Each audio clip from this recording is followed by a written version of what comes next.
Hey guys, let's make some banana porridge, good source of iron. Yes guys, so first we're gonna put some water on the stove and put some cinnamon, leave that to boil.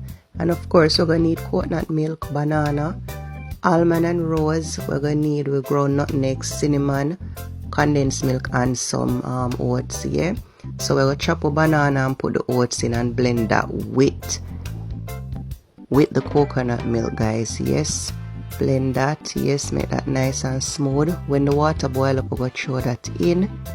Yes guys, so we're gonna stir that, guys, so we don't want it to get lumpy. Yeah, leave that to cook for about 15 to 20 minutes before we start adding our spices and our sweetness, guys. Yeah, we're gonna mix all of that in. Yeah, throw in our condensed milk. Yeah, we're gonna put a tip of salt and some sugar, guys. Yeah, and look at that, so nice and delicious. Yes guys,